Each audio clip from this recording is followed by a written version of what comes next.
네, 다시 만나서 반갑습니다. 지난 시간에 이어서 리비아에서 튀니지는 바로 옆 나라입니다. 자그마한 나라고 우리 아프리카의 또 북부 지중 해변을 끼는 나라입니다. 이런 나라들은 육로로도 이렇게 이동하지만 지중해를 통해서 배로도 많이 이동을 하는 나라입니다. 튀니지의 수도는 튀니스입니다. 그리고 역시 사하라 사막 국가로 분류되고 있습니다. 인구는 한국의 1.8배의 면적 땅에 1,100만밖에 되지 않습니다. 그러니까 이 한국의 5분의 1 정도의 인구밖에 되지 않는 나라의 공식 명칭은 Republic of Tunisia라고 그렇게 얘기합니다. 튀지니 공화국으로 그렇게 부르고 있습니다. 이 나라는 이탈리아의 그 시칠리아 섬의 남서쪽 그리고 사르데냐의 남쪽에 위치하고 있고 서쪽에는 알제리, 남동쪽에는 리비아 그렇게 국경을 접하고 있습니다. 튀니지는 이 1956년 3월 20일에 프랑스로부터 독립을 했고 이 국가 이 아주 그 사라 사막에 그전 것으로 세계에서 92번째로 큰 국가이기 때문에 한 절반 정도 인구가 2020년 기준으로 1182만 명으로 알려지고 있습니다. 국민의 대부분은 튀니시안으로 이루어져 있고 공식 언어는 아랍어. 이들은 이제 튀니지 아랍어라고 이제 얘기합니다만은 대리자. 그리고 이 국어로는 프랑스가 사용되고 있습니다. 그리고 종교는 공식 국교 종교는 이슬람 종교로 밝혀지고 있어서 선교가 대단히 힘든 곳입니다. 이 그 이슬람 국가에서도 좀 자유주의적인 경향을 띠고 있다고 하는데 이거는 민주화의 봄의 영향, 모로코의 영향을 받은 거죠. 그래서 조금 자유주의적인 그런 이제 이슬람이라고 할 수가 있고 관광 산업 정책이 많이 되어 있습니다. GNP로는 1,500불밖에 되지 않는데 아프리카에서는 그래도 두 번째로 잘 사는 나라로 그렇게 해서 참 열악하죠. 여러 가지. 예로부터 이곳은 로마, 반달, 아랍, 오스트, 오스만 투르키 그리고 스페인 등의 여러 강대국들의 지배를 받았습니다. 원주민들은 베르베르족이 압도적입니다. 그리고 그들의 언어가 여기서 주종을 이루고 있고요. 그러나 이들은 아랍어가 공용으로 이렇게 사용되고 있습니다. 베르베르의 이그 그거와 또 프랑스어 이것도 공식으로 사용을 하고는 있습니다만은 그렇게 많은 퍼센트는 아닙니다. 우리 정상적인 선교는 거의 불가능합니다. 그래서 여기는 여행의 방법으로 아니면은 어, 이 어학당이나 아니면 문화적인 그런 것으로 이렇게 해서 아니면 식당이나 이런 것으로 선교가 가능한 곳이기 때문에 대단히 아주 선교가 힘든 나라입니다. 이게 이제 발각이 되면은 종교 재판까지 받아야 되는 곳입니다. 근데 이제 19세기 때 프랑스 지배 당시에 세워진 기독교 건물들이 아직 남아 있습니다. 그래서 내국인은 그곳에 갈 수가 없고 외국인들이 모여서 예배를 드리고 있는 형편입니다. 그래서 우리 선교 그 단체에서도 우리 여기는 복음을 받아들이지 않는 나라로 이렇게 분류된 이 튀니지. 그런데 여기도 이렇게 새로운 부흥의 불길이 일어나고 있습니다. 최근만 해도 전체 인구 중에 50명 정도가 크리스찬인 숫자가 1년 사이에 150명으로 배가 이렇게 됐습니다. 이런 부흥의 계기와 관련된 일화가 있는데요. 한 선교사님께서 가는 물줄기가 모여 커다란 물 운동이를 이루는 그런 꿈을 꾸시고 운동 모든 사역자가 그들이 이제 하나님께 합심해서 집중적으로 기도 운동을 벌이면 되겠다고 해서 이러한 생각으로 Awake Tunisia 99이라는 집중 기도 운동이 일어나게 됐다고 합니다. 그래서 이 기도의 운동이 부흥의 계기가 된 것 같다고 간증을 하고 있지만 선교사의 수가 줄고 있습니다. 이거는 긴장한 정부가 더 많은 제재를 가하고 있기 때문에 해서 이것은 특별히 기도가 많이 필요합니다. 그러나 여행으로 이렇게 여행객으로 가장해서 가서 이제 선교를 하는 일은 이것은 괜찮습니다. 그래서 지혜롭게 이거는 선교가 필요하다. 자, 이것은 우리 지난 시간에 살폈던 리비아처럼 과거의 카르타고의 땅입니다. 그래서 역사적인 유물도 많이 남아있고 또 이 땅이 비옥한 옥토, 사하라 사막의 비옥한 옥토라면 뭡니까? 여기가 바로 오아시스 지역이었다. 이런 곳이 더러더러 많기 때문에 먹고 살기는 괜찮습니다. 그래서 이제 튀니지는 아프리카 대륙의 최북단에 위치한 국가고 아틀라스 산맥을 따라서 자리 잡은 나라들 중에 제일 작은 나라로 분류되고 있습니다. 국토의 약 40%는 사하라 사막에 차지하고 있으며 나머지 지역은 1300km의 해안선과 이거는 지중해 해안선과 그 인근의 비옥한 토지로 구성이 되어 있습니다.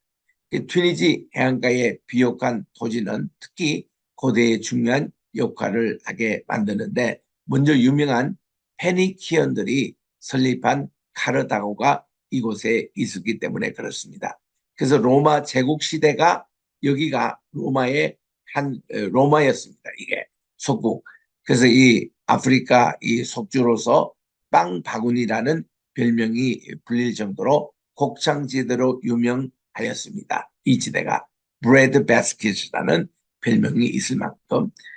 그래서 이제 이후에 5세기에는 반달족, 로마의 일부 이루었던 반달족이죠. 또 6세기에는 비잔티움 제국, 기독교 시대입니다. 또 8세기부터는 아랍 족속의 지배를 받아서 지금까지 이슬람 국가가 되고 있습니다. 1881년에 프랑스의 식민지였지만 1956년도에 독립을 해서 튀니지 왕국으로 독립하고 있습니다. 그래서 이런 영향 때문에 지금 또 모로코와 마찬가지로 튀니지가 이 프랑스의 그런 식당이며 문화가 있습니다. 많이 이렇게 그게 있어서 도시도 정비가 되고 지난번에도 모로코 말씀드렸지만은 이것이 아프리카인지 유럽인지 이런 정도로 튀니지도 그런 분위기가 있습니다. 세계 경제 포럼도 이 튀니지는 아랍과 아프리카의 나라들 사이에 이렇게 좀 링크하는 그런 곳이라고 해서 상당히 아주 점수를 많이 주고 있습니다. 경기도 인구보다 적고 서울특별시와 비슷한 수준의 인구가 튀니지에 살고 있기 때문에 인구 밀도는 적은 편입니다. 튀니지의 역사에 대해서는 고대 이제 페니키아인들이 교역 거점으로 이 땅에 이주하여 BC 814년 경에는 고대 카르타고가 이렇게 건축됐습니다. 여러분 814년 같으면 이게 엘리사 시대입니다. 우리 구약으로 말하면 이때 벌써 이 페니키안 사람들이 이쪽으로 와서 그러니까 여기서 이제 다 지중해로 가지고 해상 무역을 한 때이기 때문에 그 페니키아인들의 수도인 뭐 두로와 시돈 지방에서 이 알렉산드리아 오기도 편하고 또 이 튀니지 여기에 오기도 편했던 그런 시대였습니다. 그래서 일찍부터 이탈리아 로마의 바로 속국이 돼가지고 여기 카르타고 제국을 이렇게 형성을 했고 BC 264년에는 제1차 포에니 전쟁을 겪기도 했습니다. 그리고 2차 포에니 전쟁 후에는 로마를 멸망 직전까지 몰고 간 하니발 카르카 장군이 활약을 펼쳤지만 스키피오 아프리카 누스에 의해서 본국이 공략이 됐고 3차 포에니 전쟁에서 완전히 패배함으로써 BC 146년에 멸망을 해서 완전히 로마 제국이 됐습니다. 현재 이 튀니지와 리비아는 로마 지배하에 아프리카의 속력이 되었다. 그래서 지난주 제가 리비아 설명할 때에 같이 설명한 바가 있습니다. 그래서 로마 시대 때 완전히 로마예요. 로마 같은 모든 유적이 남아 있습니다. 조금 이따 보시면 알지만 카르타고의 반달 왕국이 세워졌던 것이죠. 7세기 때 이슬람 종교들이 이제 들어와서 민족인인 베르베르인이 그 가이나 여왕과 동로마 제국의 연합국을 격파하고 아프리카를 이슬람의 편입을 시켰던 곳입니다. 다음 페이지에 보시면 그 후에 모로코 방면에서 세력을 확정한 무아히드 왕조의 지배를 받은 후에 1229년에 튀니시에 여기 이제 이 수도입니다. 여기에 하프스 왕조가 설립이 됐고 이 왕조는 서쪽으로는 알제리, 동쪽으로는 트리폴리 이르는 그런 영토 트리폴리는 바로 이제 리비아입니다. 영토를 통치하였고 역사 소설을 저술했던 이븐 할둔 등이 활약을 했습니다. 그래서 이 하프사 왕조가 점차 퇴색한 후에 16세기 초에는 오스크만 터키 제국이 이때부터 벗어나가지고 스페인의 속국이 된 적이 있어요. 그래서 1574년경에 오스만 제국에 의해서 멸망을 당합니다. 그래서 오스만 제국이 한 400여간 이곳을 이제 통치를 하고 있었는데 그 영향이 있어서 계속 지금도 이슬람 문화권으로 있습니다. 그래서 이제 이스탄불에 그 오스만 정부로부터 독립적인 통치를 실시를 해서 1705년에는 튀니지의 후세인 왕조도 설립이 됐다고 그럽니다. 근대에 오면은 후세인 왕조 역시 이슬람 세력이죠. 프랑스 지배를 사이에 두고 252년간 걸쳐서 이렇게 지배를 당한 적도 있습니다. 1837년에 즉위했던 아흐메드 베이 시대에 시작된 소유럽 정책과 부국 강병책이 튀니지는 근대화가 서구화의 정책이라는 것을 깨닫고 이것을 미리 이렇게 했습니다. 그래서 이 나라는 이슬람 국가지만 비교적 좀 자유주의가 일찍 이렇게 들어왔던 그런 흔적이 지금도 곳곳에 남아 있습니다. 그래서 이제 아프리카 최초의 입헌 군주가 됐습니다. 그래서 이 보수파의 저항으로 1864년 헌법은 정지당했고 근대화, 서구화 정책은 좌절돼서 그리고 1869년대에는 서구화 정책의 부담으로 재정까지 파탄된 적이 있습니다. 그래서 1878년에 베를린 회의에서 이 프랑스의 종주국이 인정을 내면서 프랑스가 튀니지를 침공하여 1881년 바르도 조약을 맺게 됩니다. 이때에 나폴레옹이 주역을 감당하게 됐죠. 그리고는 1883년에는 마르사 협정으로 프랑스의 보호유령이 됩니다. 따라서 이 베이는 영문상의 군주가 됐고 이제 실질적으로 프랑스의 총독과 정부 지방자치 단체에 이제 영향을 받습니다. 초대 총리는 부르기바 지금 사진에 나온 이분입니다. 이분이 지금 가면은 국부의 역할을 하고 있는 분입니다. 부르기바. 2011년 최근 1월 사우디로 망명한 벤 알리 대통령의 모습입니다. 이분은 정치적인 그런 소유의 책임을 지고 사우디로 망명한 적이 있습니다. 현재 대통령은 5년 전서부터 이게 카이스 사이에도 대통령입니다. 이분은 국민의 직접 투표로 선출이 되고 임기는 5년이니까 거의 끝나갑니다. 그래서 이분은 1958년생이어서 지금 60대 이제 후반에 있는 분이신데 튀니지의 정치인, 법학자 또 은퇴한 법학 교수로 2019년 10월부터 튀니지 대통령으로 제정하기 때문에 올해 10월 달이 이분의 임기의 마지막입니다. 이런 이제 대통령을 모시는 그런 나라. 한국하고의 관계는 우리 이게 외교 관계가 형성이 돼 있어서 한국 여권으로 튀니지에 90일 무비자 관광이 가능합니다. 네, 석 달입니다. 그래서 이 기간 동안에도 가서 얼마든지 단기 선교도 할 수 있고 얼마든지 관광을 할 수 있는 그런 곳인데 참 이게 튀니지도 그리고 또 우리 많은 학생들이요 또 이렇게 어학 연수도 보내는 나라가 이 나라입니다. 또 우리 다음에 살필 몰타도 아주 어학 연수 및 또 이렇게 역사를 공부하는데 상당히 귀한 나라인데 우리 여기 튀니지가 또 그렇습니다. 우리 수도는 인구가 150명밖에 안 되는 아주 작은 그런 수도입니다. 여기는 어, 튀니지에서 가장 큰 도시고 또 이 지중해 만 위에 튀니스의 호수와 라구레트 항구가 있어서 참 아름다운 곳이에요. 해안의 평야 그리고 언덕을 따라 뻗어져 있습니다. 또 현대 개발의 중심지에는 올드 메디나가 있습니다. 메디나라는 그 이름 자체가 센타라는 그런 이름이에요. 또 옛날에 그 광장이라고 많이 했잖아요. 스퀘어. 그런 이제 의미가 이제 메디나네.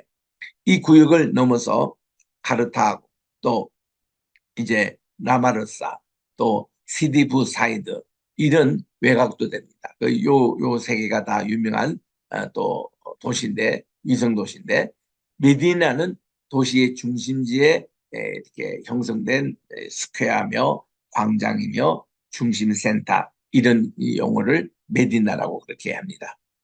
또 여기에 이 페니키아의 영향을 받아서 페니키아의 여신 타니스에 의해 이 튀니스가 이렇게 그 이름이 여기서 나왔다. 그런 이제 설도 있습니다. 그래서 페니키아 영향을 많이 받은 걸로 이렇게 나옵니다. 참 이 시내에서 보면은 아주 캐톨릭 성당이 아주 거창하게 있습니다. 이게 이제 성 빈센트 데 폴이라는 성당인데 여기 또 있고요. 그리고 또 한편 모스크 여기는 이제 모스크가 더 유명하지요. 이 모스크도 이렇게 그 유세프 이게 이제 아주 중심가를 이루고 있는 곳인데 17세기 때 세워진 것인데 여기도 아주 큰 사원으로 그렇게 알려지고 있습니다. 그리고 대표적인 박물관이 바르도 박물관인데 튜니스에서 꼭 가보실 만한 것으로 추천을 합니다. 여기에 보면 로마 시대 때의 모자이크 예술 작품이 있습니다.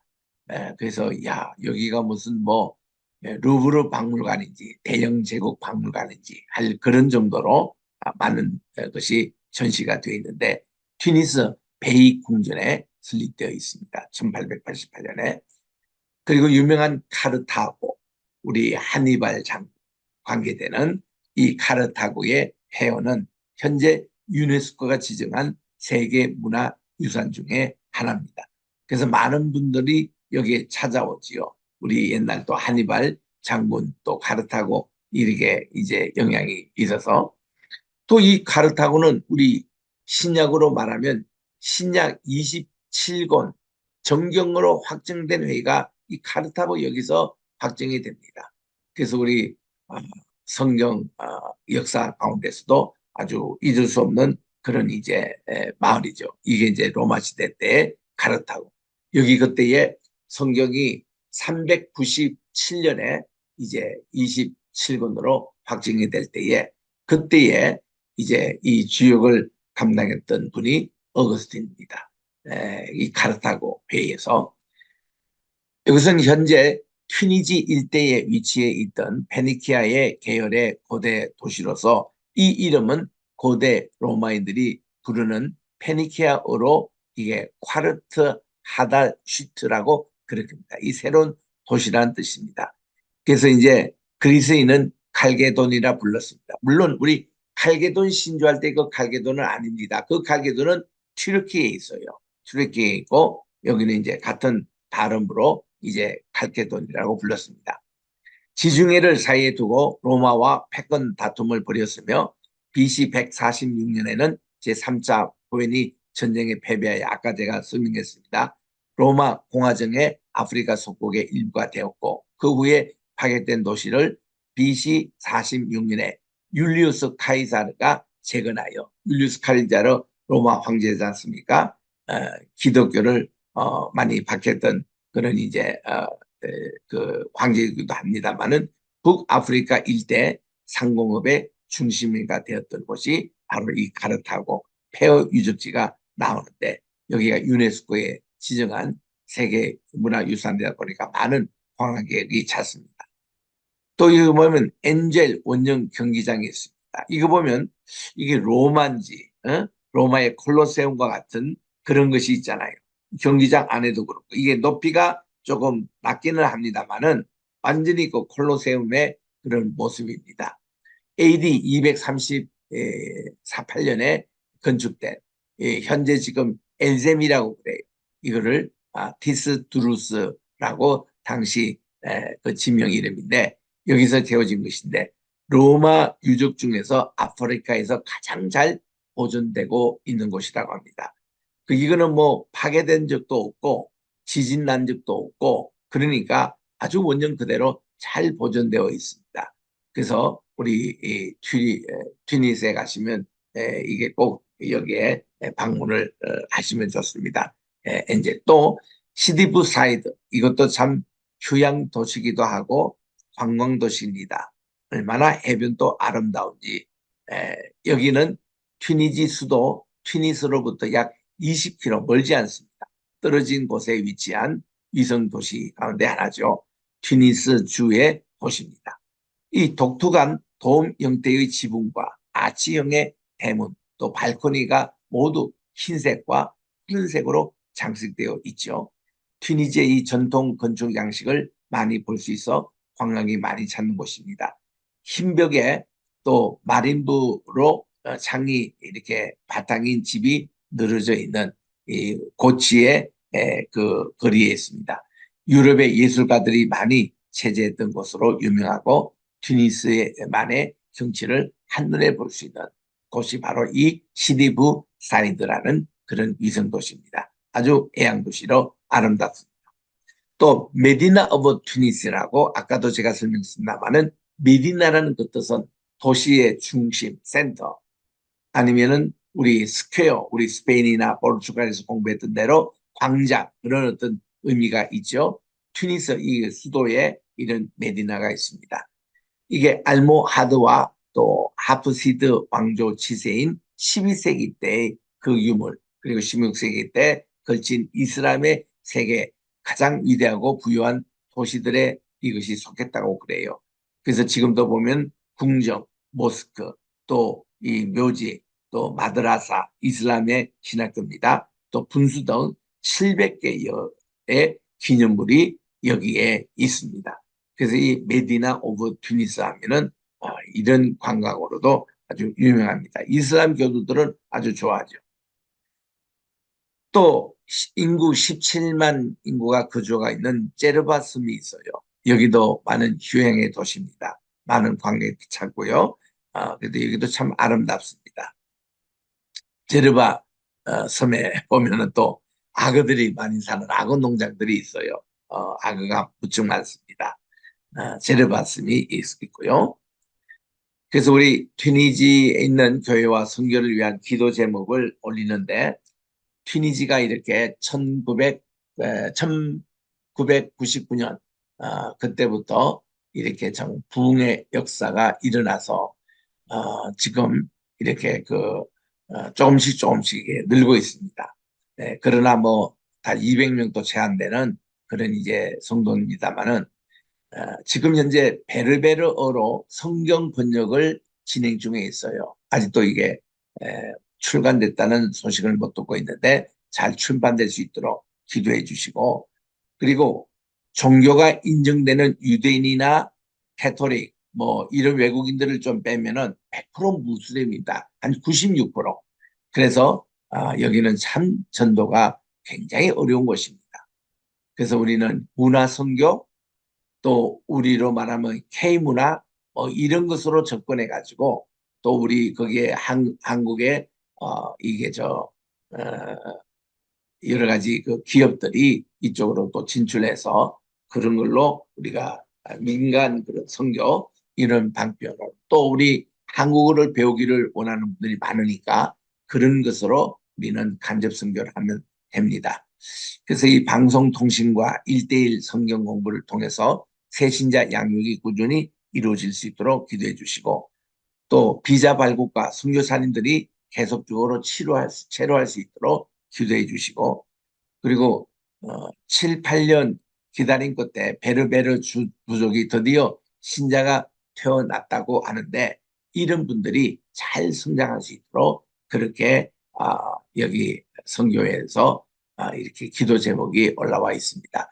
그래서 이 선교회며 이런 것을 이렇게 노출해서 이렇게 하지를 못해요. 그래서 우리 여기는 좀 보안이 좀 철저하게 지켜줘야 되니까 사진며 이런 거를 공개를 못합니다. 그런데도 우리 한인 회장인 장정일 회장 이분이 비교적 일찍이 갔습니다. 1988년도 12월에 가셨으니까 36년째니까 이분은 요리사로 가셨다고 그래요. 사실은 이분이 어, 한국의 그 민물 장어 양식업을 하다가 이 이제 이 민물 양식을 이제 한국에다가 수출하는 그 사업을 시작하셨고 또 올리브 제품도 이렇게 수출을 하시는 분입니다. 이분은 경력이 한국의 조리과학고등학교를 졸업하시고 대학에서는 외식 산업과 경영학을 전공하셨답니다. 졸업 후에 관련 전공을 살려서 근무하다가 코이카 해외 봉사단 사업에 관련된 이 조리 관련된 분야가 있던 걸 알고 지원해서 이곳에 오셨다는 거예요. 그래서 이분이 한인으로서는 최초입니다. 그래서 그 후로 계속 계시고 현재도 지금 한인 회장 몇 명 되지 않아요. 그런데도 한인회 회장으로 계시면서 이제는 완전히 자리를 잡은 그런 케이스입니다. 이분이 경영하는 한 식당입니다. 식당 이름이 대나무라고 하는 밤부 거기에 프랑스 말로 르 밤부 이게 이제 식당의 이름인데 여기에 이런 이름을 어떻게 했나 했더니 여기에 대나무 그 이미지가 좋아서 이렇게 좀 여기에 식당을 경영하고 계십니다. 또 여기에 우리 최혜진 선생님이 계셔서 부르기바 어학원의 교수님으로 계십니다. 이분은 10년째 지금 튀니지에 근무하면서 한국어를 이렇게 가르치는데 많은 학생들이 한국어를 지금 배우고 있습니다. 또 한국에도 많은 튀니지 학생들이 와 있습니다. 그래서 이분들이 이렇게 보면은 아프리카에서 온 것 같지 않아요. 모나코처럼 이렇게 유럽 그런 비가 많습니다. 이렇게 하고 또 때로는 이렇게 결혼도 이렇게 해요. 한인과 튀니즈 사이에. 지금 요 신부가 튀니즈 분인데 약간 좀 얼굴이 검습니다. 하여튼 이런 결혼이 이루어질 정도로 한인과 튀니즈 사이의 관계가 요즘 점점 이렇게 좋아지고 있습니다. 한국어 학생들이요 성탄절을 함께 지내기도 합니다. 이분이 크리스찬이기 때문에 성탄절이 이런 것이다 하고 또 한국 문화를 알면서 성탄절에 대한 소개를 하므로 성탄절은 대부분 그런 이슬람 국가에서도 그래 뭐 이거 방해하지 않습니다. 그래서 이런 기점으로 간접 지금 선교가 되고 있는 이런 학교 우리들은 많이 지원을 해야 되겠습니다. 축구계 강국이죠. 우리 피파 랭킹 29위입니다. 한국은 26인데 그래서 이들이 지난 2년 전 2022년 카타르 월드컵에서 튀니즈가 프랑스를 꺾을 때 깜짝 놀랐습니다. 그들이 프랑스를 1대 0으로 이기는 경기를 펼쳤잖아요. 그래서 이제 본선 진출은 실패했지만 그때 아프리카와 모든 이슬람이 아주 이 튀니지를 응원했던 적이 있습니다. 그래서 그때 많은 분들이 튀니지가 어디지? 어디 나라지? 이거 나라인 맞는 거야? 이렇게 질문할 분도 많았어요. 아주 축구의 돌풍을 일으키는 나라였습니다. 1978년부터 월드컵에 참가하고 있을 정도로 상위권 이렇게 그 성적은 많이 거두지를 못했지만 5번 월드컵에 참여하는 축구의 강국입니다.